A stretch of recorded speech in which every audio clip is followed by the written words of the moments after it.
കോടതി വരാന്തയിലെ തണുത്ത കാറ്റിന് അവളുടെ ഉള്ളിലെ തീ അണയ്ക്കാൻ കഴിഞ്ഞില്ല. അത് ഡിസംബറിന്റെ തണുപ്പായിരുന്നില്ല. ജീവിതം മരവിച്ചുപോയ ഒരുവരുടെ ആത്മാവിലെ മരവിപ്പായിരുന്നു. പഴയ ഫയലുകളുടെ പൊടിമണക്കുന്ന നിശബ്ദമായ ആ ഇടനാഴിയിൽ അവൾ ഭിത്തിയോട് ചാരി നിന്നു.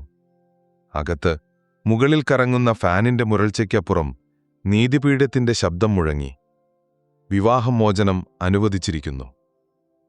അമൃത ശ്വാസം അടക്കിപ്പിടിച്ചു നിന്നു. ജഡ്ജിയുടെ നിർവികാരമായ മുഖത്തേക്കോ അപ്പുറത്ത് വിജയഭാവത്തിൽ നിൽക്കുന്ന ഭർത്താവിന്റെ ബന്ധുക്കളെയോ അവൾ നോക്കിയില്ല. ആ അന്തിമവാക്ക് അവളുടെ നെഞ്ചിലാണ് തറച്ചത്.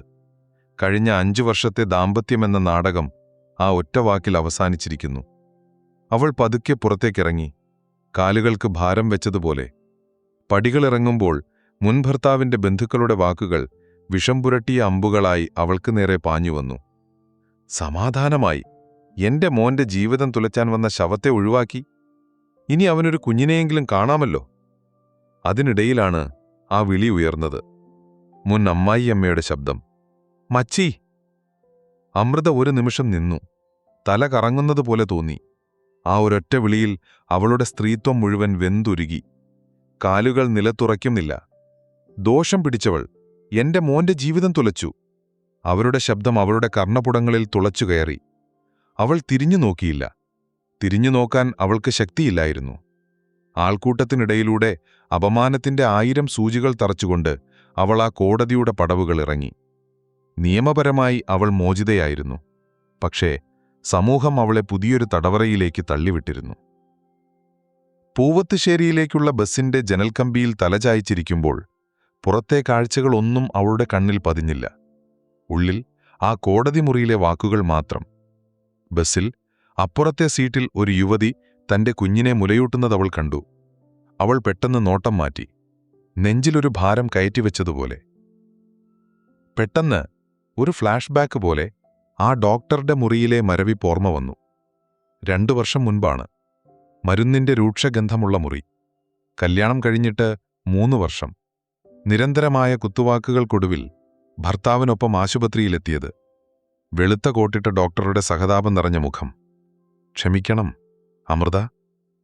റിപ്പോർട്ടുകൾ ഞാൻ പലതവണ നോക്കി.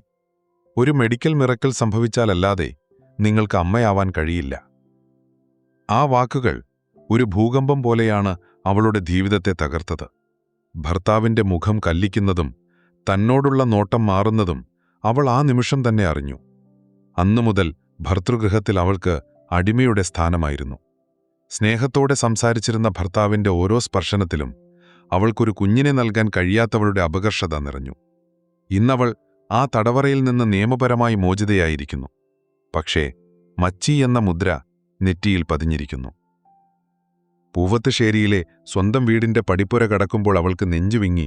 അതൊരു അഭയമായിരുന്നില്ല, മറ്റൊരു തടവറയായിരുന്നു.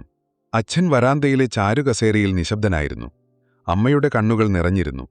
പക്ഷേ ആ നോട്ടങ്ങളിൽ മകളോടുള്ള സങ്കടത്തേക്കാൾ ഭയമായിരുന്നു. അകത്ത് മുറിയിൽ അനിയത്തി അനിത പുസ്തകത്തിൽ മുഖം പൂഴ്ത്തിയിരിപ്പുണ്ട്. ചേച്ചിയെ കണ്ടതും അവൾ ഓടിവന്ന് കെട്ടിപ്പിടിച്ച് കരഞ്ഞു. പക്ഷേ ആശ്വാസവാക്കുകൾക്ക് പകരം അമ്മയുടെ ഒരു നോട്ടത്തിൽ അനിത നിശബ്ദയായി മുറിയിലേക്ക് പിൻവാങ്ങി. അവളുടെ സാന്നിധ്യം ആ വീട്ടിന്റെ ഭയം കൂട്ടി. വിവാഹപ്രായമെത്തിയ അനിയത്തി, വിവാഹമോചനം കഴിഞ്ഞ പ്രശ്നക്കാരിയായ മച്ചിയായ ഒരു ചേച്ചി വീട്ടിൽ നിൽക്കുന്നത് അനിയത്തിയുടെ ജീവിതം കൂടി മുടക്കുമെന്ന ഭയം ആ വീട്ടിന്റെ ഓരോ ചുമരിലും തങ്ങി നിന്നിരുന്നു. അന്ന് രാത്രി അത്താഴം കഴിക്കുമ്പോൾ ആരും ഒന്നും സംസാരിച്ചില്ല. പാത്രങ്ങളുടെ ശബ്ദം മാത്രം. അവൾ ആ വീട്ടിലൊരു പ്രേതത്തെപ്പോലെ അദൃശ്യനായി മാറിയിരുന്നു. രാത്രിയിൽ അച്ഛനും അമ്മയും പതിഞ്ഞ സ്വരത്തിൽ സംസാരിക്കുന്നത് അവൾ കേട്ടു. ഇനി എന്തു ചെയ്യും? അനിതയുടെ ആലോചന വരുന്ന സമയമാ. ഇവൾ ഇവിടെ ഇങ്ങനെ. അമൃത കണ്ണുകൾ ഇറുക്കി അടച്ചു. സ്വന്തം വീട്ടിലും അവളൊരു അധികപ്പെറ്റാണ്. ഗ്രാമത്തിന്റെ യാഥാസ്ഥികത അവളെ വരിഞ്ഞുമുറുക്കി. ആളുകളുടെ നോട്ടങ്ങളിൽ സഹതാപമായിരുന്നില്ല, കഷ്ടം എന്ന പുച്ഛമായിരുന്നു. അവളുടെ തലവിധി എന്ന ആളുകൾ അടക്കം പറഞ്ഞു. അവൾ കാരണം ചോദിക്കാതെ കണ്ണീരൊഴുത്തുന്നവളായി മാറി.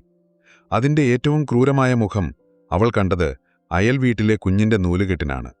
ബന്ധുക്കളെല്ലാം പോയി കഴിഞ്ഞ നേരത്ത് ഗേറ്റിനപ്പുറത്ത് നിന്ന് അവൾ ആ കുഞ്ഞിന്റെ നേർത്ത കരച്ചിൽ കേട്ടു. ഒരു കുഞ്ഞിന്റെ ഗന്ധത്തിനായി, ഒരു കുഞ്ഞിക്കരച്ചിലിനായി കൊതിച്ച മനസ്സോടെ അവൾ ഗേറ്റിനരികിലേക്ക് നീങ്ങി. കുഞ്ഞിന്റെ അമ്മ രാധ അവളെ കണ്ടു. ഒരു നിമിഷം അവരുടെ മുഖം മാറി. രാവിലെ വരെ ചിരിച്ചു സംസാരിച്ച മുഖമായിരുന്നില്ല അത്. ദൃഷ്ടിദോഷം തട്ടല്ലെന്റെ കുഞ്ഞിന് എന്ന് വ്യക്തമല്ലാത്ത സ്വരത്തിൽ പിറുപിറുത്തുകൊണ്ട് അവർ കുഞ്ഞിനെയും വാരിയെടുത്ത് അതിവേഗം അകത്തേക്ക് പാഞ്ഞു. അമൃത തറഞ്ഞു നിന്നു. ഒരു കുഞ്ഞിനെ സ്നേഹത്തോടെ നോക്കാൻ പോലും അവകാശമില്ലാത്തവൾ. അവളുടെ ഉള്ളിലെ അമ്മ എന്ന സ്വപ്നം ആ നിമിഷം രക്തം വാർന്നു മരിച്ചു. അവളുടെ കൈകൾക്കൊരു കുഞ്ഞിനെ വാരിയെടുക്കാൻ വല്ലാത്ത കൊതി തോന്നി. അവൾ വീട്ടിനുള്ളിലേക്ക് ഒതുങ്ങി. പകൽ സമയങ്ങളിൽ പോലും പുറത്തിറങ്ങാൻ അവൾ ഭയന്നു. പുരുഷന്മാരുടെ അശ്ലീല നോട്ടവും കമന്റുകളും അവളെ പിന്തുടർന്നു. ഇപ്പോഴവൾ ഒറ്റയ്ക്കല്ലേ? കവലയിലെ കുശുകുശുപ്പുകൾ കാറ്റിൽ അവളുടെ ചെവിയിലുമെത്തി. ഭർത്താവില്ലാത്ത പെണ്ണ് പലർക്കും ഒരു ഇര മാത്രമായിരുന്നു. ഒരു രാത്രി ഉറക്കം വരാതെ തിരിഞ്ഞും മറിഞ്ഞും കിടക്കുമ്പോൾ ജനലിനപ്പുറത്തൊരു നിഴലനക്കം അവൾ കണ്ടു. അവൾ സൂക്ഷിച്ചു നോക്കി. തന്നെ തുറിച്ചു നോക്കുന്ന ഒരു ജോഡി കണ്ണുകൾ. അവൾ ഭയന്ന് നിലവിളിച്ചു. അച്ഛനും അമ്മയും ഓടിവന്നു. ലൈറ്റിട്ടപ്പോഴേക്കും ആ രൂപം ഓടിമറഞ്ഞിരുന്നു. നിനക്ക് തോന്നിയതാവും എന്ന് അച്ഛൻ പറഞ്ഞു. പക്ഷേ ആ കണ്ണുകളിലെ ഭയം അമൃത കണ്ടിരുന്നു. ജനലുകൾ കൊട്ടിയടയ്ക്കുമ്പോൾ അച്ഛന്റെ കൈ വിറച്ചിരുന്നു. ഈ വീട്ടിൽ താൻ സുരക്ഷിതയല്ലെന്ന് അവൾ തിരിച്ചറിഞ്ഞു.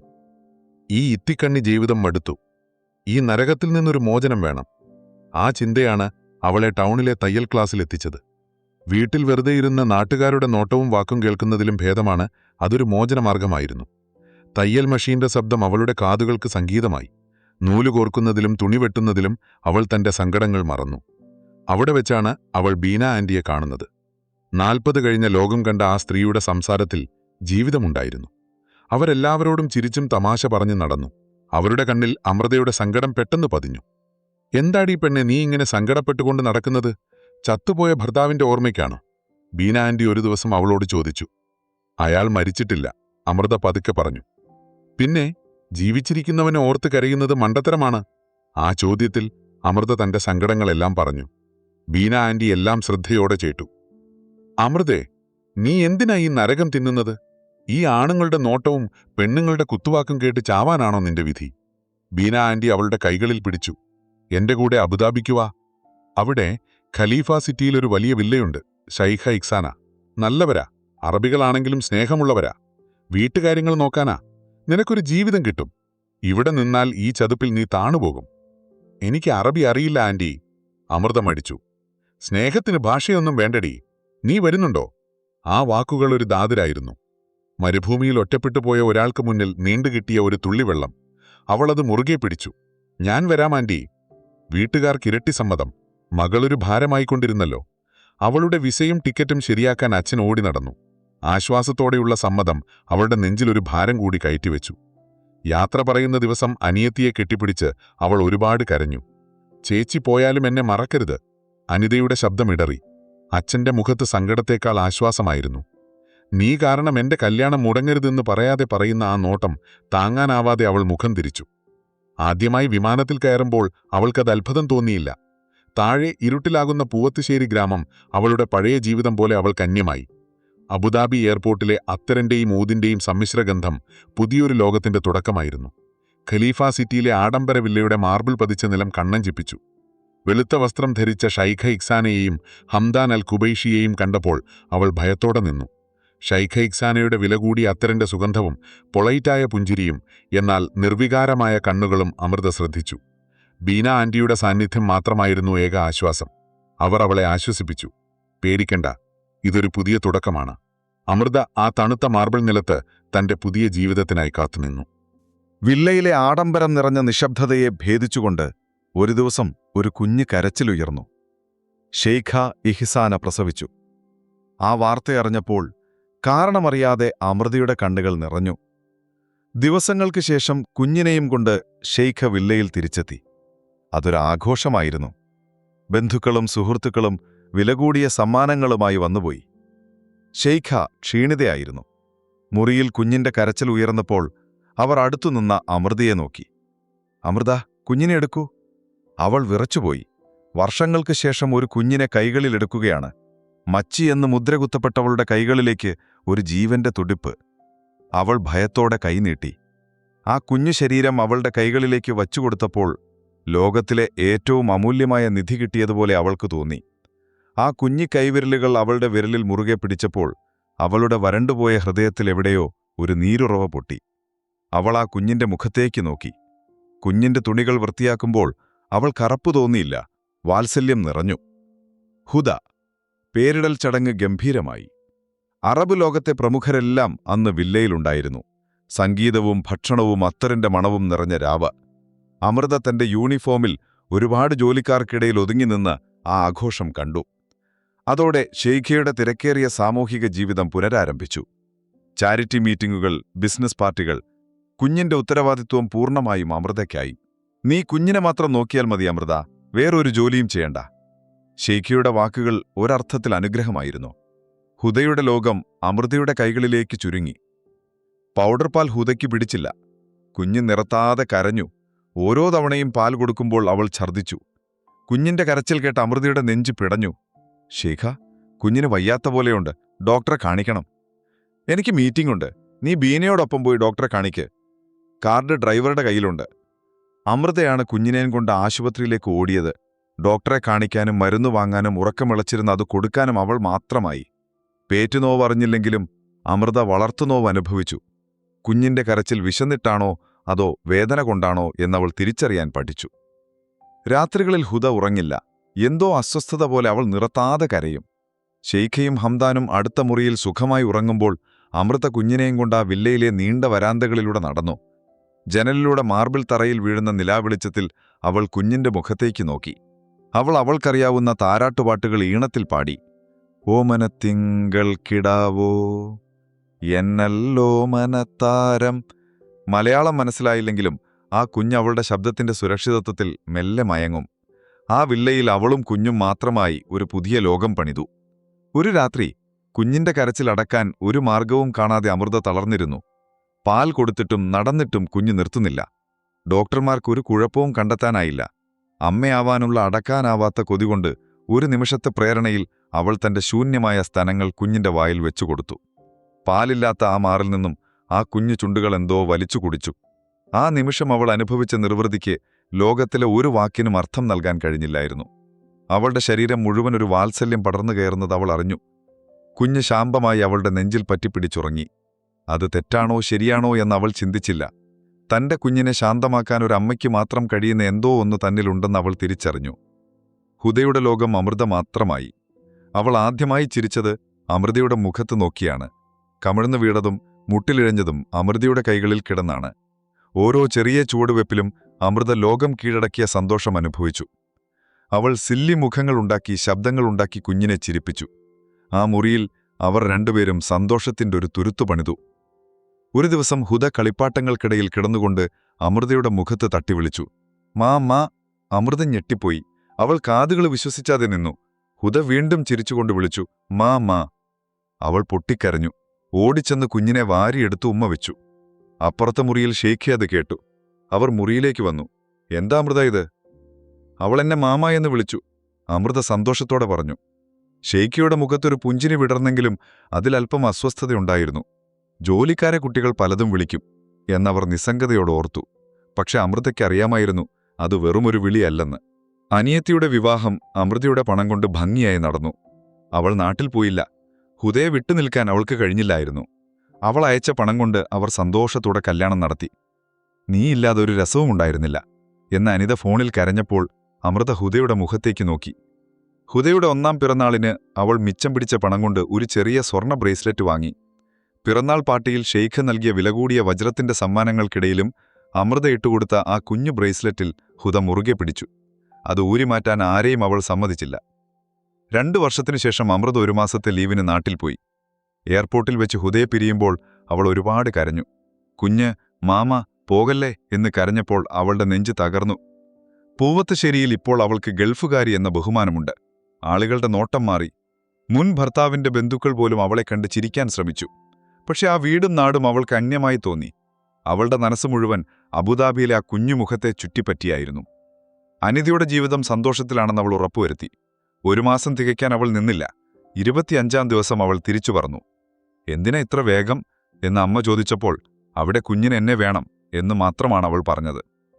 വില്ലയിൽ തിരിച്ചെത്തി അവിടെ കാത്തിരുന്നത് പുതിയൊരു വാർത്തയാണ്. ഷെയ്ഖ വീണ്ടും ഗർഭിണിയാണ്. അമൃതയുടെ ഉള്ളിൽ ഒരു ഭയം മുളപൊട്ടി. പുതിയ കുഞ്ഞു വരുമ്പോൾ ഹുദയെ തന്നിൽ നിന്നകറ്റുമോ? അവളുടെ ഭയം ശരിയായിരുന്നു. പുതിയ കുഞ്ഞു വന്നപ്പോൾ ഷെയ്ഖയുടെ ശ്രദ്ധ മുഴുവൻ ആ കുഞ്ഞിലായി. ഹുദയ്ക്കിപ്പോൾ 2 വയസ്സായില്ലേ? അവളെ സ്വന്തം മുറിയിലേക്ക് മാറ്റാം. അമൃതയ്ക്ക് പുതിയ കുഞ്ഞിനെ നോക്കാം. അമൃതയുടെ ലോകം തകർന്നു വീണു. ഹുദയെ മുറിയിലേക്ക് മാറ്റി. ആ മുറിയിലേക്ക് അമൃതയ്ക്ക് പ്രവേശനമില്ലായിരുന്നു. അന്നു രാത്രി ഹുദ ഉറങ്ങാതെ കരഞ്ഞു. മാമാ മാമാ എന്നുള്ള വിളി ആ അടഞ്ഞ വാതിലിനപ്പുറത്ത് അമൃത കേട്ടു. മുറി അടച്ചിരുന്നു. അവൾക്കൊന്നും ചെയ്യാനായില്ല. ആ രാത്രി പുലരുവോളം ഹുദയുടെ മുറിയുടെ വാതിലിന് പുറത്ത് ആ തണുത്ത മാർബിൾ തറയിൽ അവൾ കാവലിരുന്നു. ഹുദയുടെ നിർത്താതെ കരച്ചിലും അമൃതയുടെ നിശബ്ദ പ്രതിഷേധവും ഷെയ്ഖയ്ക്ക് മനസ്സിലായി.